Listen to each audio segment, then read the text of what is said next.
next speaker is Michael Bakk from the Canadian Space Workers, and he's going to be talking about their Lunar analog program in Calgary, Canada. So welcome, Michael. Thank you very much. Just wanted to let you know that it's a pleasure to be here, and it's tough to beat the act that we've seen so far, but total brilliance, I must say. It was very interesting.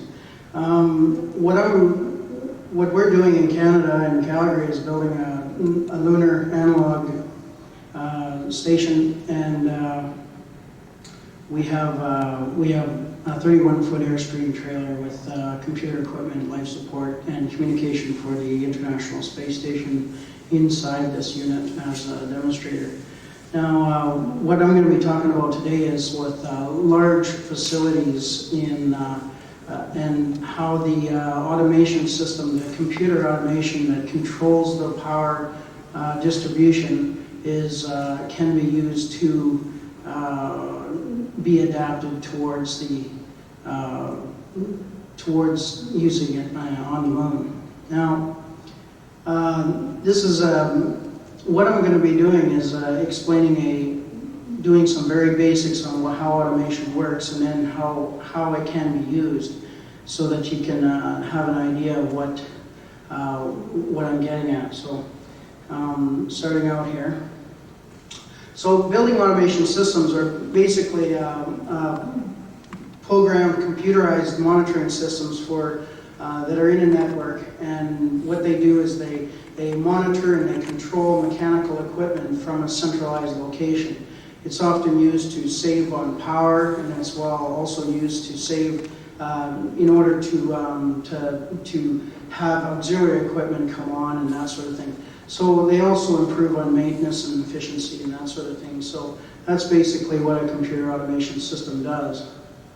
So just to let you know, the presentation will kind of go really slow for a first second, and just as you start to fall asleep, it's going to take off like a rocket. So just so you know that, I'll just let you know. So carrying on from there, you'll notice the supply air here and the return air grills there.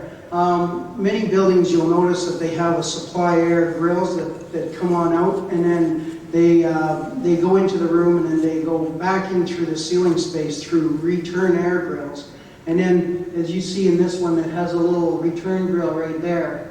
Okay, so it's supplied in, and then when it returns to the ceiling space, it continues on to this to the return duct, and returns back to the air handling unit, where it's mixed with fresh air and recycled air. Okay, so basically, in office buildings, your typical office buildings, what they do is they recycle 90% of the air, and then 10% of it is fresh air injected into it. Now, obviously, with a space station or on the moon, we wouldn't have that 10% fresh air, so it would be a 100% recycled air. So basically, primary difference between this is the recycled air, like I said, but also the differences in air velocity, as well as the complete air exchanges, and how gravity environment affects the circulation of CO2, so it doesn't get caught in a corner somewhere, or in places like that. So you have to have more air velocity as well, and there's moisture content and carbon dioxide. So basically, the treating of the air is something that would be part of that 10% as well, and in order to create this fresh air content. And of course, it's circulated as well. So today, all buildings, all high-rise buildings have computer automation systems, and you'll see it just about anywhere and everywhere. In fact, a lot of times the automation system that's installed is actually an overkill for the building that it's at. So, in other words, it's got more building automation than the size of the building even requires. So, computer automation systems are basically, if you had no computer automation in a power plant or building, you'd have several people to take care of the same amount. To give you an example, in Bearberry, Alberta, we have a gas plant that has 17 operators that are running that plant during the day. And we have a exact same site, produces the same amount of gas in Fort St. John that does have a complete computer automation system, and they have only 2 operators that operate that plant on a given day. So that gives you an idea of the difference. So now this is where it starts to scoop up. So just to let you know that the computer automation system comes in 3 parts. You have your PC, your personal computer that is, and you have your SCU or your standalone control unit, and then you have your control points. Okay, so basically, just to give you the idea of how that works, you have the PC, which is basically, for the scope of this presentation, mostly just is used to watch what's going on, as well as maybe do some modification from take over manually if something's wrong. You have the SCU that does all the work. It has the program in it, and it communicates the electronics to the mechanical operations. Then you have the control points, and the control points are actually the fingers that go out to the building, such as sensors and valves and onto the motors and that sort of thing. So that's basically what that's all about. Now, to recap on and going in reverse so you understand, you have your building, your sensor, your temperature sensors there. I'm just going to grab this here. You have a temperature sensor here, and basically it'll sense some information, and it's going to send that information back to the SCU. Okay, and the SCU, the standalone control unit, actually has the program installed inside of it. It does the programming, it does the calculation, decides how much that, say this valve, for example, has to open up, and then it sends that information out to the actuator, to the valve, and says, listen, it's getting hot in there, we have to open that valve a little bit, and then basically that's what it does. So essentially that's what the SCU does. It does everything, and with the assistance of the information from the temperature sensor, sends it out to the valve actuator, and at the same time the operator is sitting there behind the computer, and he's watching the dog and pony show, and he's saying, wow, this is so cool, where's my coffee? Oops. What did I just do here? So like I was saying, the SCU does all the work. So we have basically the SCU will tell the unit like lights to turn on and off, or motors to turn on and off, that is, and valves as well to open slowly or partially. Okay, and it'll also have reported to it the status of equipment. So it's not enough that you turn a fan on. The computer has to say, yes, that fan is on. Okay. So, and that's in case it fails or something, so it knows. Okay, so again, digital control points come in 2 categories. There's digital inputs and there's digital outputs. We have digital outputs, they're like little relays. You'll see these little yellow things here, they're just like little relays. And basically they're like light switches, and the computer tells things to turn on and off with it, okay? So, and this is standard. This is just about any computer automation you get. They all have this. This is really, really basic stuff when it comes to computer automation. So, you have light switches like on and off, and you can turn on motors and off motors. You can turn on fire alarms. You can turn on emergency generators. Turn off lights. Turn off your TV. Anything you want. They're really quite good that way. Digital inputs are used a lot for sensing the status of equipment. digital inputs that tell the SCU that the standalone control unit that the fan is still running, okay? And it also tells the SCU if the fan shuts off in the middle of the night. It also tells you if your building power is shut off, okay? Now in space, there's, on the moon where we have computer, like a facility, you'll want to know if your air shuts off. You'll want to know if the emergency generator has to come on. You'll want it to respond right away, and the computer can do that.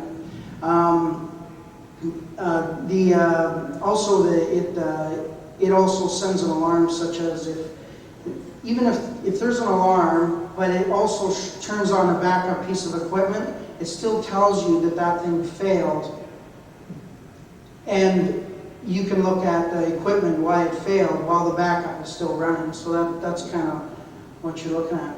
Analog control points.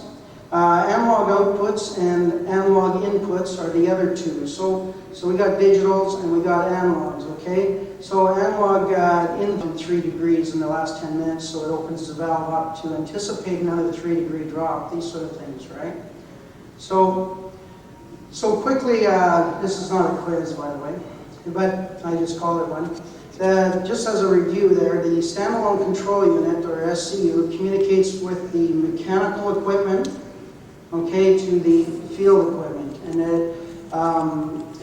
electronics to control the mechanical. So it does all the work, okay? It stores a program, keeps everything there. Now, we have, to do that, it uses digital inputs and outputs to turn the equipment on and off, and also to kind of keep an eye on things to make sure that they stay on and off, okay? The analog inputs and outputs, they actually take information during a range or during a scale, and it also sends a signal out during in a range or in a scale, okay? So that's basically what that does. And then, so what can we do with this information? Now, this is basically knowing your timetable for computer automation, okay? Now, this is basically, once you know, oops, that's the dark. Okay, once you know that, you can actually do like fractions. So basically, that's the idea, is to know those basics, and then from there we carry on.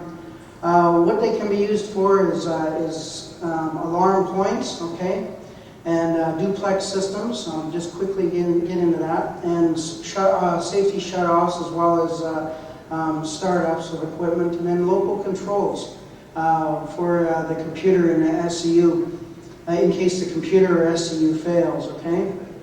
So alarm points are assigned points to a particular alarm, and what it can do is it can send the operator, the guy at the computer, an alarm that something's broke. Okay, not only can it send that information and say, look, I've got to turn on another pump or another fan. It also sends you the information that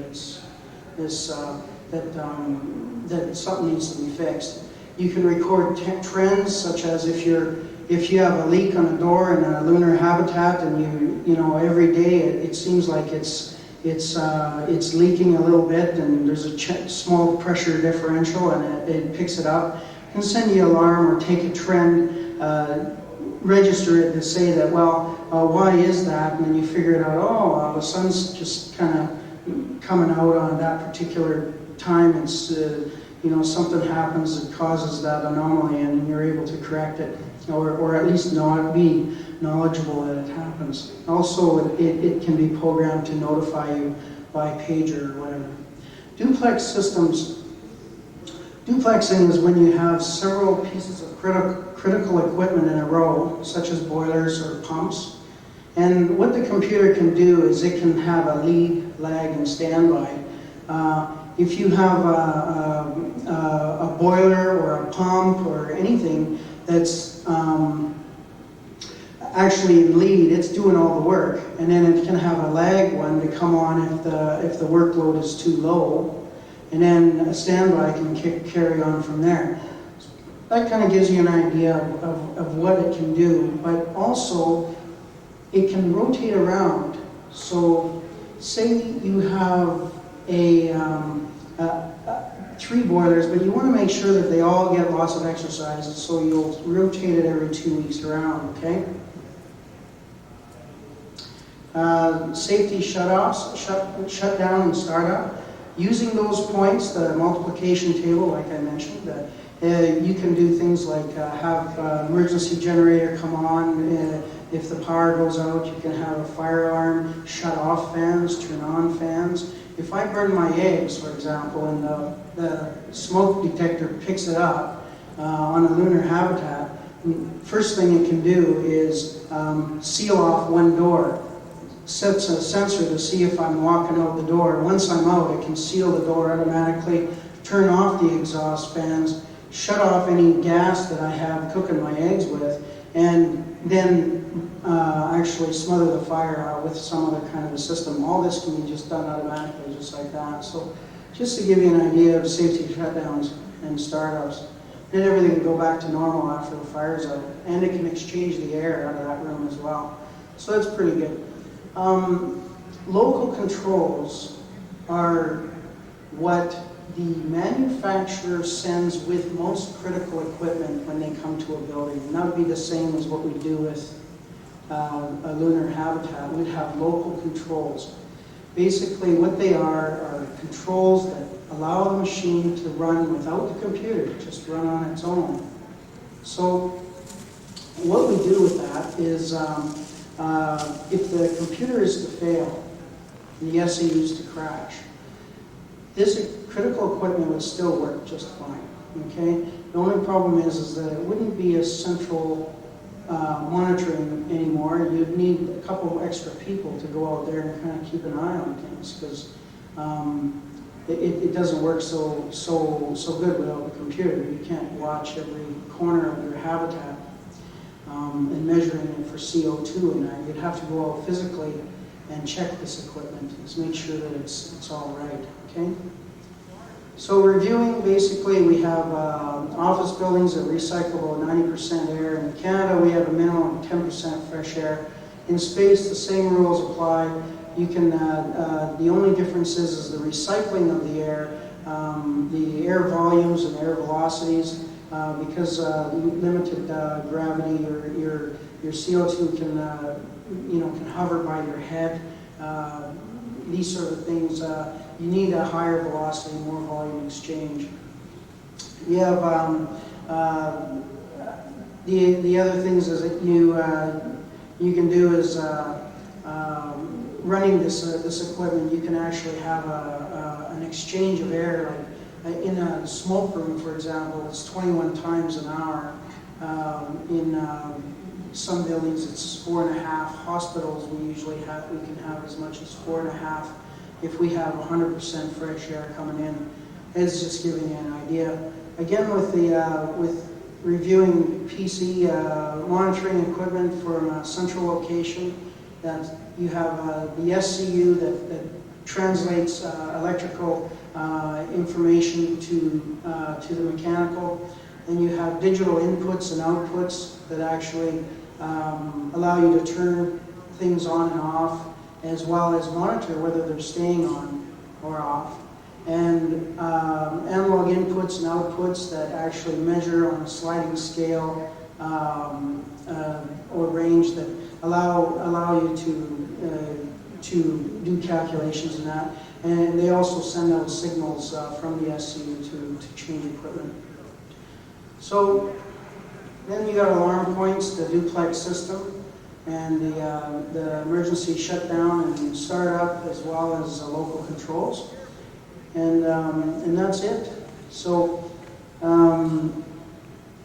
essentially, that's it in a nutshell. Just about any automation system can take care of a analog site, and when you're looking at that, you'll notice that every single one of these things that we do in high-rise buildings is actually very similar to what we're doing, and we can use that same timetable to figure out other types of monitoring systems such as CO2 as well as various other, humidity and having cooling come on and that sort of thing. So, all right, so is any questions? Yeah. Is your airstream,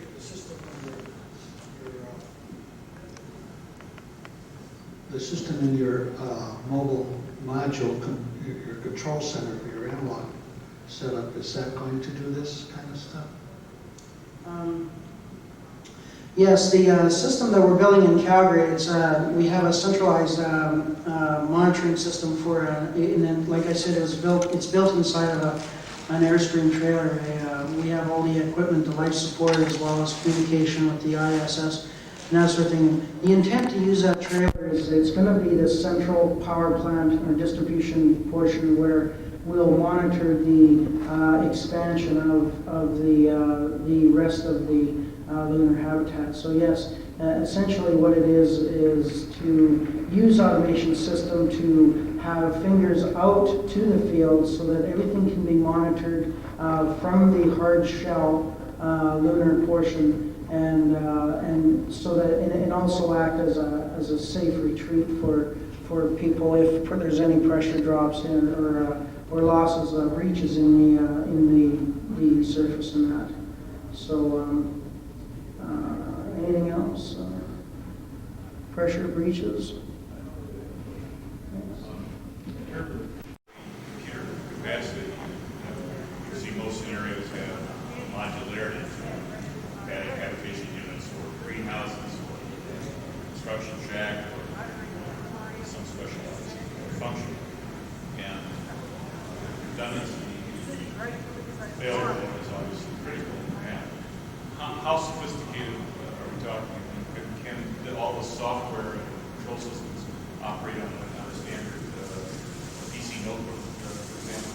Oh yes, that's a very good question. The question was basically how powerful does your system have to be to handle the kind of demand of lunar habitat? What can a 386 even or 486 handle it? Well, let me tell you something. I operated a 650 bed hospital that had once-through systems, steam, it had emergency generators, fire alarm systems, it had everything that you need for an acute care hospital, and it was running on a computer that was running on a 3.1 operating system. The automation system was running on a 3.1 operating system, and the computer was about that same era. What I'm getting at is that we have had this technology for ages. We've had it for a long, long time, and it's like I was saying also earlier was that you can use much of the buildings are much too small for the computers that they use. So you can have any kind of computer system in a relatively small building, and that computer system can run huge buildings. Because they build them from a certain point on, they're just huge. So there's plenty of expansion available. I guess what I was trying to get at is not necessarily the physical scale of control, but as we saw, for example, with the system that was developed by the University of Arizona, just that one little module had 42 different sets, 42 different sensors in different subgroups, and so that would imply to me that perhaps there would be specific applications for each of those groups. And then if you have a redundant system, you could very quickly have a large number of sensors and all the point failure system backups and all that. I think, again, in fact, there can be a lot of complexity, even in a relatively small physical space, when you consider redundancy, the complexity of various technical systems and so forth. And that's why I asked about computer capacity, because sometimes you get how many applications are open and up and running, and do things lock, and yeah. It's not just the mechanicals, but the software and the sophistication. I think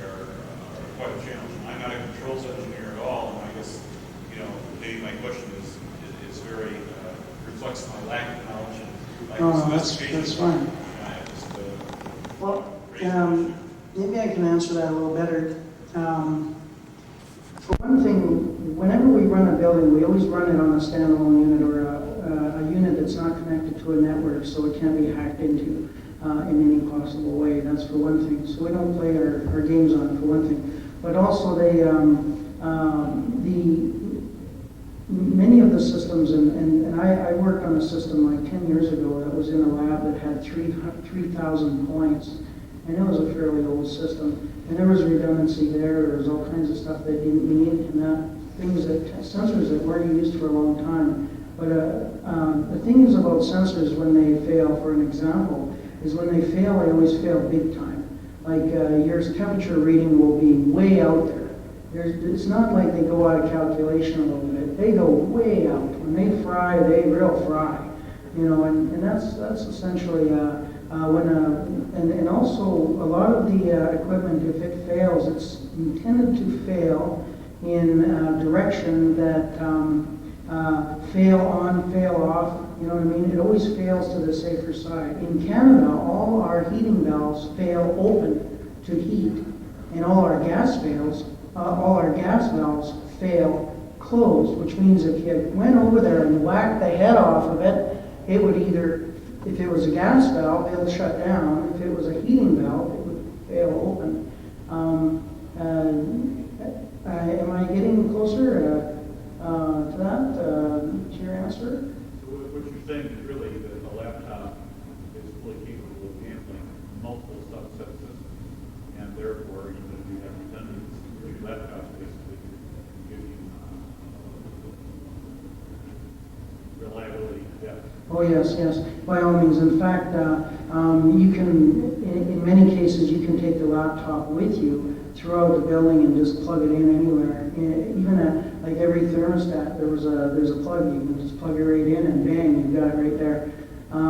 So you can keep a laptop in a drawer. If something happens to this one or something fries, you've got a backup right away that you just plug right in. It works very well. Yes, question? So typically in Canada, control points interface to that laptop software and get the readings. Is it wireless or is there, do you need like a wired link? Yeah, I've done wireless as well, and it works very well. It can be done wireless. It's usually done hardwired, and it's done. Usually they'll even have terminals. Like you'll have like terminals inside the mechanical room as well as a central area as well. But that's a kind of a redundancy thing too. Usually they're hardwired, but again, don't forget the SCU does all the work. So the standalone control unit is kind of a box, and it does all the work. So in fact, it even has a little battery on the side, and that if the UPS fails that's connected to it, it'll even hold the program in there until you get it going again. And just I had a secretary standing behind me one time. I was on the computer, and I was looking at some equipment. All of a sudden, the emergency generators came off. The main came on. The main power went down. All the lights went off. She screamed, and standing behind me, my computer didn't even blink. It just stayed right on. And because I've been doing this so long, I just kept looking and doing my work. And she screams, and then I go, oh, okay. And then I get up and I go to check to make sure the emergency generators started as they're supposed to, because I was running on UPS. And after the lights came back on, that lady thought, truly, I got to be from outer space because of it. Because she figured there's no possible way that a person could not even blink when an emergency like that happens. But I had confidence in the system. I worked with that system. It was my system. So I knew that emergency generators are going to come on. I knew that my computer's working because it's got a UPS. I know that I'm sitting in the dark because the shop wasn't on emergency power. So, but I knew everything was running because So were your control points have a backup too as well? So yes. Yes, the control points, they have a backup. They'll, in fact, if there's any corruption, you can initiate a complete re-download of the entire program for that SCU. The SCU, if there's any problem with the program, if there's some problems with the valve and how it's working in comparison, you can initiate that you upgrade, like reestablish download and reestablish a program in the SCU. Do it again. It can you can initiate it, or sometimes it does it on its own. So if it sees some variable that's way out, it'll actually re-download the program from the PC. So the PC does have some uses that way. But It's as good as the software developer wrote all the what-if scenarios, right? Yeah, a lot of it is, but a lot of it is the programmer, again, using these points, actually assigns these points in a very simple program. It basically says, look, if this happens, then that's what you do, and there's quite a number of different ways to do this. You can have it monitoring batteries, and if the batteries get so low, it recharges them. There's all kinds of things you can do with that multiplication table, so to speak, of the basics. So, any other questions? That's all. Okay. Well, thank you very much. I really appreciate you having me here all the time. Appreciate that.